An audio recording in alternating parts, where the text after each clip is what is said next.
paz e a graça do Senhor Jesus Cristo.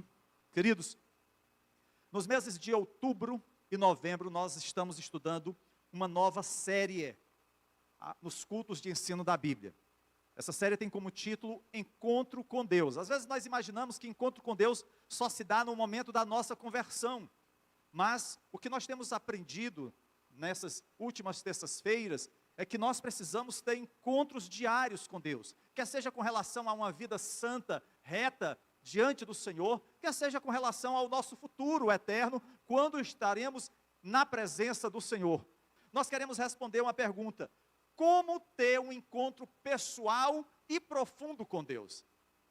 Algumas pessoas, infelizmente, no meio da caminhada, esfriam na fé, e nem sempre buscam ter maior intimidade com Deus, vivem uma vida de superficialidade, vivem buscando um alimento líquido, um leite espiritual, quando lhes é ofertado um alimento sólido, pleno da palavra de Deus. Hoje, nós meditaremos sobre o tema, a condição para um encontro com Deus. Qual a condição necessária para um encontro com Deus? E quando nós falamos dessa condição, nós vamos observar que a condição primeira para o encontro com Deus é exatamente a humildade. A humildade que tantas vezes se confronta com outro sentimento muito comum à raça humana, que é o orgulho. E nessa noite, nós queremos exatamente falar sobre o sentimento da humildade, que deve ser uma característica de todo cristão, de todo aquele que busca um encontro com Deus. Todo homem, toda mulher, já alcançado por Cristo, precisa ter um coração humilde. Quero aproveitar e convidar você que está nos acompanhando aí através do canal do YouTube, para que você possa se inscrever no nosso canal, acione lá o sininho para você receber novas postagens, deixe seu like, seus comentários e principalmente, compartilhe essa mensagem com outras pessoas, com outros irmãos. Quero convidá-lo então a abrir sua Bíblia na primeira carta de Pedro, capítulo 5, versículos 5 a 7. Queria ler com a igreja esses 3 versículos. A minha versão é a NVI, mas você pode acompanhar na sua Bíblia sem nenhum problema. Diz assim a palavra de Deus em 1 Pedro, capítulo 5, versículos 5 a 7. Da mesma forma, jovens, sujeitem-se aos mais velhos. Sejam todos humildes uns para com os outros, porque Deus se opõe aos orgulhosos, mas concede graça aos humildes. Portanto, humilhem-se debaixo da poderosa mão de Deus, para que Ele os exalte no devido tempo. Lancem sobre Ele toda a sua ansiedade, porque Ele tem cuidado de vocês. Deus tem cuidado de nós. E quando nós observamos essa exortação que o apóstolo Pedro entrega à igreja, ele diz: sejam todos humildes, uns para com os outros. É interessante porque a nossa sociedade nos ensina exatamente o contrário. A nossa sociedade é uma sociedade orgulhosa. Nós somos levados desde cedo a desenvolver o orgulho. Tanto o orgulho por aquilo que, entre aspas, conquistamos, e aí passamos a enumerar os nossos feitos. Se no passado, os grandes conquistadores elencavam as suas vitórias nas guerras, as suas conquistas contra as outras nações, hoje nós fazemos algo parecido, mesmo que numa dimensão menor. E aí nós falamos acerca dos empreendimentos que já realizamos, das atividades que nós desenvolvemos, os cursos que nós temos, e quando porventura isso não nos diz respeito diretamente, nós colocamos os nossos herdeiros. Olha, a minha filha, o meu filho já concluiu a faculdade, o meu filho passou num concurso público, e aí o orgulho enche o nosso coração. Eu não estou dizendo no sentido de que nós não devamos valorizar aquilo que nós já fizemos ou alcançamos, mas quando isso tem o efeito de inibir, de alguma forma inferiorizar o outro, que é o nosso irmão, isso é muito perigoso. Quando nós queremos ostentar algo para nos mostrarmos superior, mostrar a nossa grandeza, o nosso poder. Ah, eu já sou batizado com o Espírito Santo, e olha, eu não sei não, mas eu já contei 9 dons que eu tenho. Às vezes, queridos, a gente percebe que isso não diz respeito apenas a uma questão financeira, não diz respeito apenas a um relacionamento familiar, porque alguns podem até dizer assim, ah, a minha família é perfeita. Meu Deus, meu marido é um santo. Meus filhos, então, maravilhas. E aí a gente como que fica, de alguma forma, fazendo comparações. Ah, você não tem o que eu possuo. Você não chegou ao meu patamar. E infelizmente isso às vezes acontece até mesmo na igreja. Ah, eu sou líder do ministério. Ah, agora eu sou presbítero na igreja. Ah, agora eu sou pastor. Eu sou quase um apóstolo já.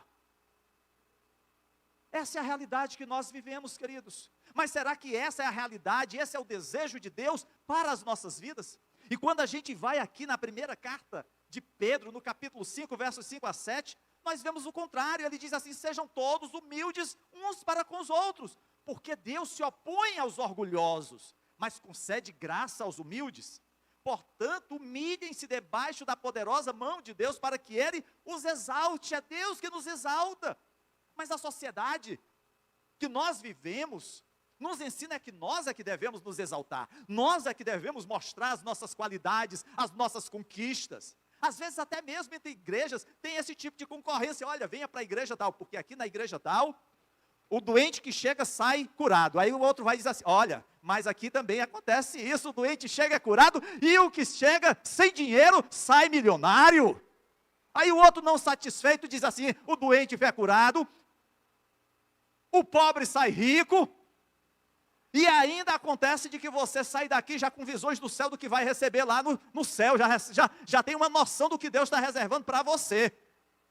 Queridos, é uma concorrência. E infelizmente a gente vê muito isso nos nossos dias. Se a gente for, por exemplo, ver o que alguns escritores cristãos falam acerca disso, C.S. Lewis, escritor cristão e autor de Crônicas de Nárnia, bem conhecido, ele disse, orgulho é o pecado que fez do diabo o diabo. Eu acho que vocês sabem que Lúcifer, que o sentido da palavra era portador da luz, ele era um querubim que tinha uma posição muito destacada no reino de Deus, porque ele refletia a glória do Deus Todo-Poderoso, o Santo dos Santos. No entanto, Lúcifer não estava satisfeito em refletir a luz e a glória do Senhor. Ele queria a sua glória. Na verdade, ele queria a glória de Deus. E é por isso que lá no profeta Ezequiel, capítulo 28, versículos 16 e 17, nos é revelado o que acontece com Lúcifer. Diz assim, você encheu-se de violência e pecou. Por isso, eu o lancei em desgraça para longe do monte de Deus, e eu o expulsei, ó querubim guardião, do meio das pedras fulgurantes. Seu coração tornou-se orgulhoso por causa da sua beleza, e você corrompeu a sua sabedoria por causa do seu resplendor. Por isso, eu o atirei à terra. O orgulho estava presente no coração de Lúcifer, aquele querubim. E a gente sabe o destino dele.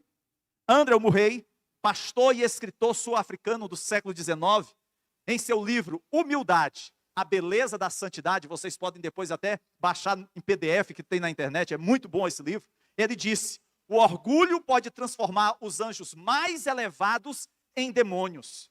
O mal tem seu início, seu começo no orgulho. Queridos, nós podemos dizer que o orgulho é a mãe de todos os pecados. É exatamente a influência do diabo no homem que o leva a se exaltar. O que foi que ele disse para a mulher? O Senhor disse que se comeres do fruto, vais morrer. Não. E Eva, então, olha só, naquele momento se exalta e leva também Adão a fazer o mesmo, porque eles achavam que eles poderiam ter aquilo que lhes havia sido negado pelo próprio Deus. Amados, infelizmente há pessoas que são tão vaidosas que querem ser a figura central de tudo. Para os homens é melhor governar no inferno do que servir no céu. Nós vivemos numa sociedade antropocêntrica, onde o homem está no centro, ou pelo menos ele quer estar. Há aqueles, por exemplo, que se vão a um batismo, querem ser aquele que desce as águas. Se vão a um casamento, querem ser o noivo. Se vão a um velório, querem ser o morto, porque querem ser o centro das atenções. Querem ser sempre o destaque. Será que esse é o seu problema? Amado, o orgulho é um tirano que age na nossa alma. Se você não está ciente disso, eu quero dizer que você está se enganando. Não é por conta da ausência do orgulho, não. É porque você desconhece, é pura ignorância, porque o orgulho habita no coração do homem. O profeta Jeremias, no capítulo 17, versículo 9, diz: o coração é mais enganoso que qualquer outra coisa, e sua doença é incurável. Quem é capaz de compreendê-lo? A doença do coração é incurável, queridos, porque ele está marcado pelo pecado. Mas há alguém que pode compreendê-lo, alguém que pode transformar o coração de pedra em coração de carne, e esse é Jesus. Diante dessa declaração, você não deve negar a realidade do orgulho do seu coração.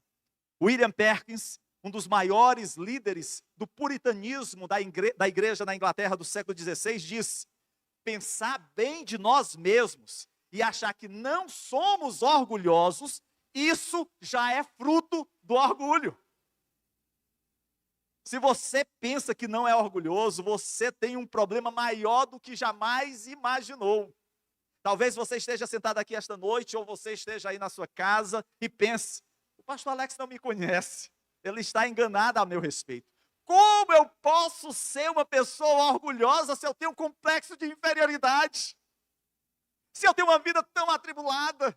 Se eu tenho tantos problemas? Como é que eu posso me sentir orgulhosa se eu vivo uma vida de fracasso e derrota? Como poderia me orgulhar disso? E aqui, queridos, cabe um esclarecimento.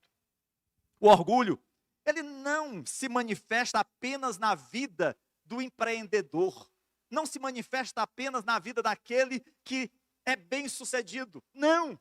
Mas também naquele que se sente fracassado, daquele que aparentemente não consegue superar as crises. Eu às vezes escuto de pessoas dizendo: eu não sou digno.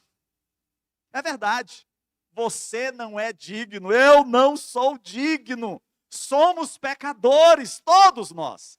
A ironia, queridos, é que não é apenas o fariseu com o seu nariz empinado que era orgulhoso, mas o pecador ferido que não aceita a graça de Deus porque se sente indigno, ele também é orgulhoso. Jesus morreu pelo nosso pecado. Ele tirou o nosso pecado pelo seu sacrifício. A única coisa que irá afastar de Deus é o seu orgulho. Isso vai construir, queridos, um muro de vergonha e culpa ao seu redor e impedir você de chegar-se a Deus. Precisamos ser salvos do nosso orgulho. Precisamos ser libertos do nosso orgulho. Precisamos ser curados do nosso orgulho.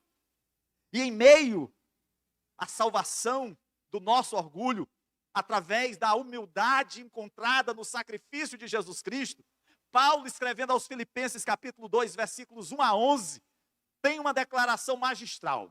Ele diz assim: se por estarmos em Cristo, nós temos alguma motivação, alguma exortação de amor, alguma comunhão no Espírito, alguma profunda afeição e compaixão, completem a minha alegria, tendo o mesmo modo de pensar, o mesmo amor, um só Espírito e uma só atitude. Nada façam por ambição egoísta ou por vaidade, mas humildemente considerem os outros superiores a si mesmo. Pastor, isso está na Bíblia. Vá lá em Filipenses capítulo 2 que você vai encontrar. Considerem os outros superiores a você. Cada um cuide não somente dos seus interesses, mas também dos interesses dos outros. Meu Deus, eu já não dou conta nem dos meus. Seja a atitude de vocês a mesma de Cristo Jesus, que embora sendo Deus, não considerou que o ser igual a Deus era algo a que devia apegar-se, mas esvaziou-se a si mesmo, vindo a ser servo, tornando-se semelhante aos homens, e sendo encontrado em forma humana, humilhou-se a si mesmo e foi obediente até a morte e morte de cruz. Por isso Deus o exaltou à mais alta posição e lhe deu o nome que está acima de todo nome, para que ao nome de Jesus se dobre todo o joelho no céu, na terra e debaixo da terra, e toda língua confesse que Jesus Cristo é o Senhor, para a glória de Deus Pai. Paulo estava muito inspirado pelo Espírito Santo quando escreveu essa declaração, porque essa é uma declaração do amor de Deus para conosco. Veja, a única resposta ao veneno satânico do orgulho é a humildade de Cristo. E visto que nós recebemos o nosso orgulho de Adão, nós devemos obter a nossa humildade de Jesus. A sua humildade começou no céu. Ele se ofereceu no céu para vir à terra. Sua humildade estava lá. E quando Jesus veio, ele se esvaziou e se tornou um homem, como cada um de nós. E vindo na forma de homem, ele se humilhou. Qual foi o seu sacrifício? Qual foi o sacrifício de Cristo quando ele morreu na cruz? Foi o sacrifício da humildade, porque a sua morte foi morte de cruz. Ele não morreu como um rei, aonde as multidões o aplaudissem. Ele não morreu como um grande monarca, aonde as pessoas chorassem no seu velório. Não. Nós observamos que no seu julgamento, a multidão pedia que ele fosse morto. Ah, queridos, a palavra de Deus diz que Deus o exaltou. E sabe por que Deus o exaltou? Porque Jesus se humilhou. E o que Cristo Jesus fez foi com humildade. É isso que ele ensina a cada um de nós. E como isso é difícil de aprender. Como isso é difícil de aprender. Porque desde cedo somos levados a ir contra esse ensinamento. Se nós estamos na escola, nós somos levados a dizer, olha, você tem que ser o primeiro. Não apenas porque você precisa ser aprovado, mas é para você ter destaque, você ser o melhor de todos. Eu lembro de um cantor evangélico, que uma vez numa entrevista, foi perguntado sobre o filho dele. E ele disse assim, olha, meu filho lá em casa é o seguinte, se ele chegar em casa e dizer que um coleguinha dele bateu nele, no dia seguinte ele tem que meter o braço no coleguinha, não tem esse negócio não. Será que é esse o ensinamento que nós encontramos na palavra de Deus? Será que é esse o princípio bíblico para as nossas vidas? Talvez você diga assim, pastor, mas o que é que eu tenho com isso? O que é que eu tenho com a humildade de Cristo? Eu acredito, queridos, que você, que eu, precisamos da humildade de Cristo mais do que qualquer outra coisa. William Law, pregador inglês do século XVIII, ele disse, o orgulho deve morrer em você, ou nada do céu pode viver em você. Sendo assim, queridos, nós precisamos pedir a Jesus a graça da humildade. Precisamos olhar para Jesus, conhecê-lo e ver a sua própria humildade refletindo nas nossas vidas. O que nós aprendemos quando olhamos para Jesus? Se nós nos voltamos às Escrituras, nós vamos ver lá em João capítulo 5, verso 19, Jesus lhes deu esta resposta, eu lhes digo verdadeiramente que o filho não pode fazer nada de si mesmo, se só pode fazer o que vê o pai fazer, porque o que o pai faz, o filho também faz. Em João 5,30, ele diz, por mim mesmo nada posso fazer, eu julgo apenas conforme ouço, e o meu julgamento é justo, pois não procuro agradar a mim mesmo, mas aquele que me enviou. Em João 6,38, desci do céu não para fazer a minha vontade, mas para fazer a vontade daquele que me enviou. E se a gente for lendo João 7,16, João 7,28, João 8,28, João 14,10, nós vamos ver que em tudo Jesus foi humilde, foi obediente ao Pai. E como nos é difícil sermos humildes e obedientes a Deus. E não somente isso, nós como que passamos a justificar a nossa forma de fazer as coisas erradas. O senhor sabe, a carne é fraca. O senhor sabe, a tentação foi forte. O senhor sabe, é muita provação. Queridos, nós aprendemos, através da humildade de Cristo, a reconhecer a dependência de Deus. É por isso que Paulo Na sua carta aos Filipenses, capítulo 2, versículos 6 e 7, ele diz: embora sendo Deus, não considerou que o ser igual a Deus era algo a que devia apegar-se, mas esvaziou-se a si mesmo, vindo a ser servo, tornando semelhante aos homens. Jesus se fez nada, ele se esvaziou para que o Pai pudesse ser tudo. Ele renunciou à sua própria vontade, ele renunciou aos seus poderes, ele renunciou à sua glória, ele renunciou à sua obra e às suas palavras em obediência ao Pai.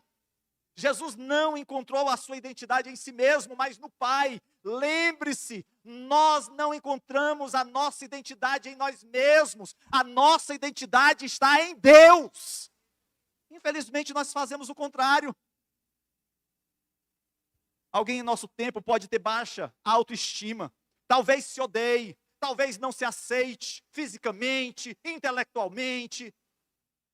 No entanto, você deve encontrar a si mesmo, o seu senso de valor, o seu senso de ser em Deus. Porque você, antes de qualquer coisa ou qualquer valor, você tem um grande valor aos olhos de Deus, porque você foi comprado e lavado no sangue do Cordeiro de Deus. Esse é o grande diferencial da igreja, amados. Não é o fato de estarmos num bonito prédio, isso é muito bom. Não é o fato de estarmos numa boa localização, isso é ótimo. Mas o nosso grande diferencial é fazermos parte da noiva do Cordeiro de Deus e sabermos que Ele virá buscar a sua noiva. É por isso que Paulo nos exorta em Colossenses capítulo 3, verso 5. Façam morrer tudo o que pertence à natureza terrena de vocês. Imoralidade sexual, impureza, paixão, desejos maus e a ganância, que é a idolatria. Mas ele não parou apenas em fazer morrer o velho homem. Paulo não está dizendo para que sejamos zumbis espirituais, mortos-vivos, não. Ele no versículo 10, no capítulo 3 de Colossenses, ele diz assim: se revistam do novo, o qual está sendo renovado em conhecimento à imagem do Criador. Precisamos não apenas morrer para a velha natureza, mas precisamos agora do novo homem. Precisamos, queridos, estar revestidos agora da imagem de Deus. O novo eu deve ganhar vida.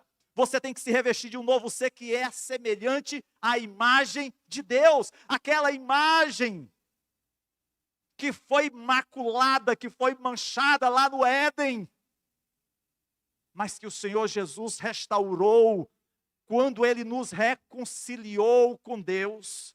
Isso é o que Jesus estava nos mostrando enquanto vivia o relacionamento com o Pai.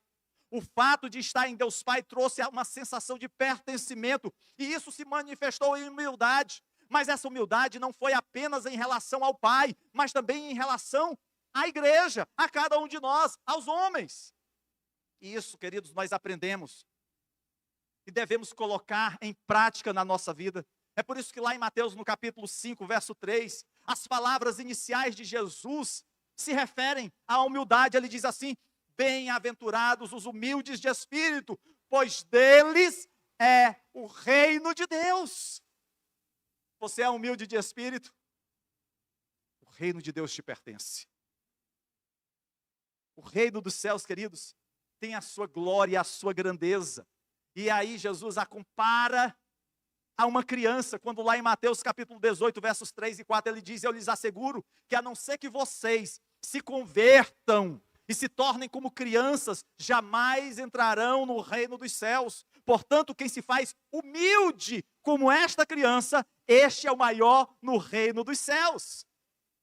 Queridos, o ensino da palavra de Deus vai na contramão da humanidade, da história da nossa sociedade, porque lá em Lucas capítulo 18, verso 14, ele diz: quem se exalta será humilhado, e quem se humilha será exaltado.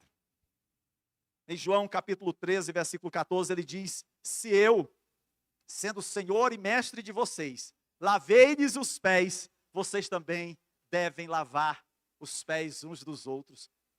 O símbolo da humildade.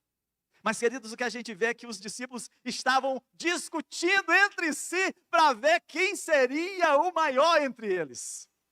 Parece que isso é algo que é muito comum a todo homem. Quem é que tem um posto mais elevado? Quem é o chefe? Ah, queridos, como nós temos dificuldade de reconhecer a soberania de Deus na nossa vida, na igreja do Senhor. Mas graças a Deus que os discípulos, mesmo brigando para quem teria maior destaque no dia do Pentecoste, quando o Espírito Santo derramado sobre a igreja, e pela graça do Senhor, o próprio apóstolo Pedro, na sua carta, no capítulo 5, versos 5 e 6, diz assim: sejam todos humildes uns para com os outros. Aquele que brigava pelo poder, pelo destaque, agora dizia assim: sejam humildes. Porque Deus se opõe aos orgulhosos, mas concede graça aos humildes. Portanto, humilhem-se debaixo da poderosa mão de Deus para que Ele os exalte no devido tempo. Pedro, orgulhoso, impetuoso, impulsivo, agora se humilha na presença de Deus. A tradição diz que quando Pedro foi julgado e condenado à morte, à crucificação, ia ser colocado na cruz, a tradição diz que ele não se viu digno de ser crucificado da mesma forma que Cristo, e foi crucificado de cabeça para baixo.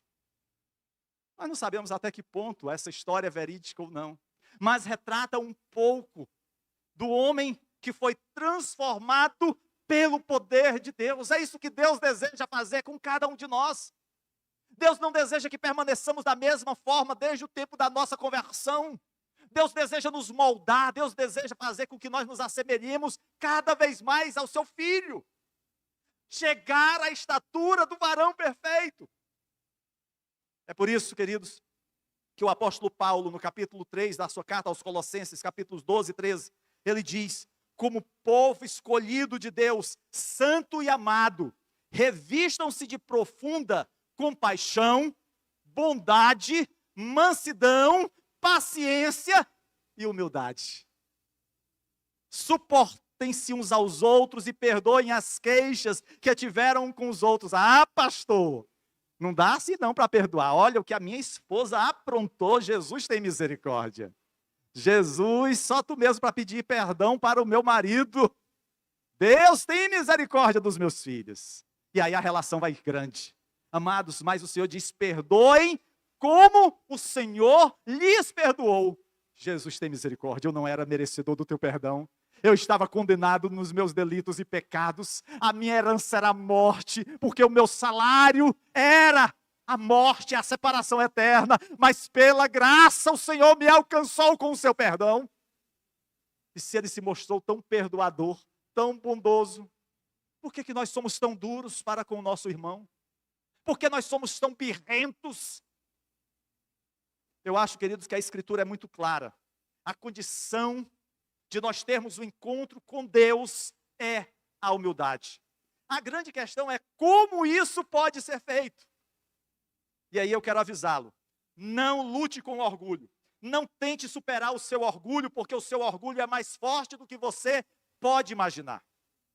Todos nós herdamos o orgulho de Adão. Ele está na nossa velha natureza humana. Como você supera isso? Como você consegue a humildade para ter um encontro com Deus? Primeiramente, você precisa confessar e se arrepender do seu orgulho. Você não pode ficar enamorado pelo seu orgulho. Você não pode manter o seu orgulho como uma caixa de lembrança do seu passado. Você precisa confessar e abandonar, se arrepender do seu orgulho. E não somente isso, você precisa renunciar. Você precisa abdicar desse orgulho. E toda vez que ele bater a sua porta, você precisa condenar. Você precisa rejeitá-lo em nome de Jesus. Finalmente, pela fé, você precisa pedir a Jesus a graça da humildade, para que a graça da humildade encha o seu ser.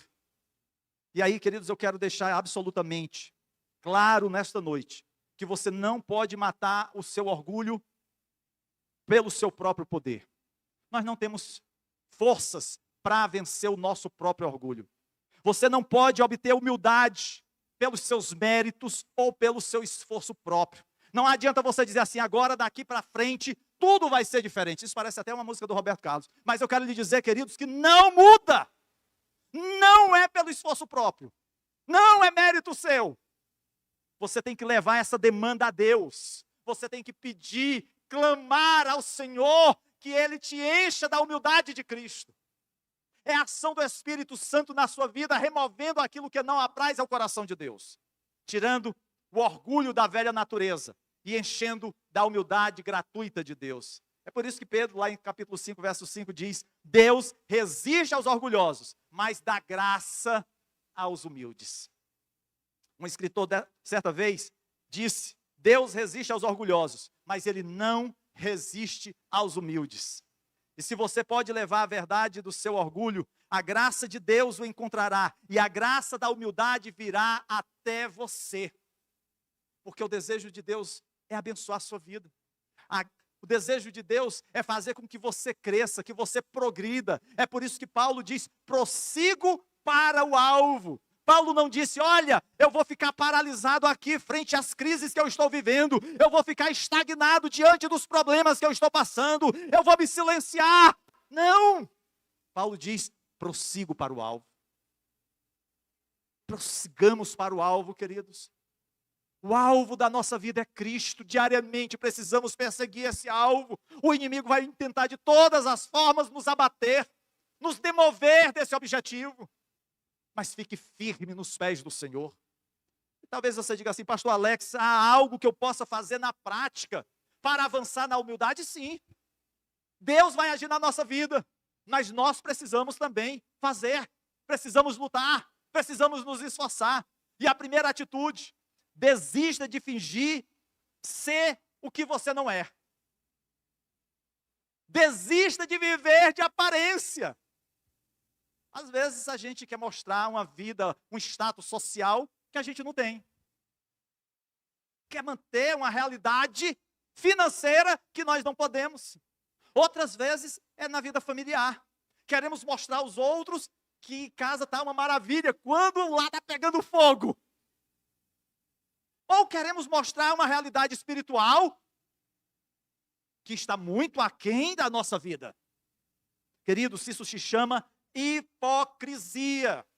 Hipocrisia, amados, vem de uma palavra grega que tem o mesmo sentido de máscara. Os atores gregos, eles costumavam usar máscara nas antigas peças de teatro. E fingir ser o que você não vem de Deus. É justiça própria. É querer aparecer, é querer se mostrar. Precisamos de honestidade, transparência. Precisamos ser verdadeiros com Deus, com os outros e conosco. Com Deus não tem como nós enganarmos, porque Deus nos conhece por completo. Não há nada que seja oculto aos olhos de Deus. Podemos até esconder da nossa esposa, do nosso marido, dos nossos filhos, dos nossos pais, do pastor, dos obreiros, da igreja, jamais de Deus. Às vezes até mesmo de nós mesmos. O pior orgulho é o orgulho religioso. Jesus disse aos fariseus: vocês são sepulcros caiados, todos limpos e imaculados por fora, e com corpos podres em decomposição do lado de dentro. A principal marca da santidade, queridos, a santidade falsificada, é a falta de humildade. Vocês se lembram daquele fariseu que em praça pública começou a orar e disse assim: obrigado por não ser como os outros homens. Agradeço que não sou como este cobrador de impostos. Eu sou muito santo. Tu tens os olhos em mim, Senhor, porque eu sou muito bom. Quantos de nós, queridos, desprezamos as pessoas que não acreditam no que nós acreditamos? Isso é farisaísmo, é arrogância e tem a sua raiz de orgulho no nosso coração. A verdadeira santidade de Deus manifesta o fruto da humildade. Segunda atitude que nós precisamos ter e praticar: pare de presumir seu direito a uma posição favorável. Isso é presunção. Jesus falou sobre isso em Lucas, capítulo 14, versículo 8. Quando alguém o convidar para um banquete de casamento, não ocupe o lugar de honra, pois pode ser que tenha sido convidado alguém de maior honra do que você. E aí no versículo 11 ele diz: pois todo o que se exalta será humilhado, e o que se humilha será exaltado. Ah, amados, como nós queremos projeção, como nós queremos destaque. Como nós queremos aparecer, queremos os nossos 15 minutos de fama. Dwight Lyman Moody foi um dos evangelistas mais usados por Deus que o mundo já conheceu. E muitos dos seus biógrafos afirmam que Deus usou de forma poderosa ao evangelista Moody por causa da sua humildade. Hoje é o contrário. Hoje, você convidar alguém para trazer uma mensagem, convidar alguém para cantar ao Senhor, a primeira coisa que você tem que negociar é o cachê. É o hotel 5 estrelas. É a passagem de avião no executivo. Ninguém quer mais pagar o preço de evangelizar sem se preocupar com esses detalhes.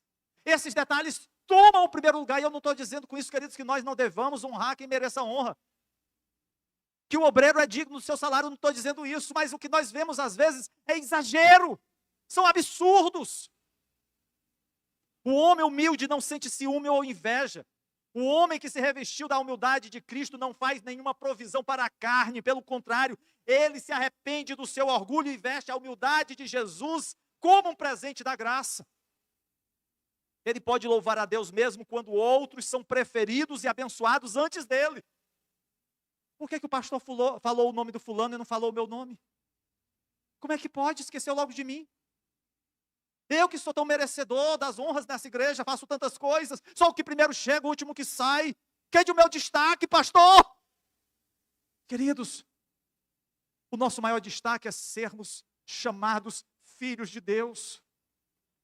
Porque assim mesmo, se nós fôssemos tidos, como na Bíblia, de escravos, porque a palavra do grego tem essa conotação de escravo mesmo. E aí o Senhor diz, eu não vos chamo mais de escravo. A gente dá uma suavizada e diz, servos, mas a palavra lá no grego é escravo. Eu já não vos chamo mais de escravo, mas de filhos. Para que maior titularidade é essa? Não é o reconhecimento de homens, mesmo que isso seja bom, mas é o reconhecimento do nosso Deus. Terceira e última atitude, pare de pressionar ou de tentar anular a vontade de outras pessoas ao seu redor. Queridos, exerça a sua liderança com autoridade, mas com humildade. Quer seja na casa do Senhor, quer seja na sua casa. Exerça a liderança com autoridade, mas com humildade. Você precisa olhar para cada irmão ou irmã que o irrita ou o incomoda como meio da graça de Deus para humilhá-lo. Ô Jesus! Logo o irmão que pisa no meu calo. Eu tenho que aguentar. Tem que suportar. Suportai-vos uns aos outros. E aí, queridos, precisamos entender que a humildade é um instrumento de Deus para que nós possamos ver os outros como melhores que nós. Porque a nossa tendência é sempre achar que nós somos o cara. Não há ninguém que faça melhor. E algumas pessoas que são perfeccionistas, como eu sou, meu Deus, como isso é difícil. A gente quer estar em todo canto. A gente quer estar presente em todas as coisas. Outro dia eu estava chegando em casa e a Osana disse assim, é um fardo ser um pastor? Eu disse, e agora, meu Deus do céu, o que é que eu respondo, Jesus? Não, não é um fardo, mas às vezes cansa. Queridos, nós precisamos entender que tudo que nós fazemos está visível aos olhos de Deus. Nesse encontro que nós tivemos dos pastores agora, nos 14 anos da Siminga, eu estava conversando na hora da refeição do sábado com outros irmãos pastores, e eu disse, olha, eu cheguei numa fase da minha vida que eu não estou mais preocupado se vou agradar a todas as pessoas. Porque no passado eu tinha essa preocupação no meu trabalho, eu tinha que agradar meu chefe, eu tinha que agradar meus colegas, e às vezes era difícil agradar os dois ao mesmo tempo. Eu hoje entendi que eu preciso agradar ao meu Deus. Se agradando ao meu Deus eu vou agradar os outros, glória a Deus. Paulo aproveitou todas as oportunidades para se humilhar diante dos homens. É por isso que lá em 2 Coríntios, capítulo 12, versos 9 a 10, ele diz, eu me gloriarei ainda mais alegremente em minhas fraquezas, para que o poder de Cristo repouse em mim. Por isso, por amor de Cristo, regozijo-me nas minhas fraquezas. Hoje, precisamos nos alegrar nas nossas vitórias, porque você tem que ser um vencedor, porque você tem que ser um conquistador. Saia decretando, saia declarando, saia profetizando, porque a vitória é sua. Mas aí Paulo diz, regozije-se nas suas fraquezas, nos insultos, nas necessidades, nas perseguições, nas angústias, porque quando sou fraco, é que sou forte. É que eu dependo mais de Deus. É que eu reconheço a minha pequenez. Queridos, eu gostaria que nessa noite você celebrasse a sua pequenez. Pastor, mas tem igreja aí celebrando a nossa grandeza. O pastor quer que nós celebremos a nossa pequenez. Sabe por quê? Porque quando nós celebramos a nossa pequenez, nós celebramos a grandeza do nosso Deus. Porque quando somos fracos, aí somos fortes. Não é o que você pensa de si, mas é o que Deus sabe de você. Queridos, você é especial para Deus. Isso é uma verdade absoluta. O Senhor Jesus derramou o seu sangue por você.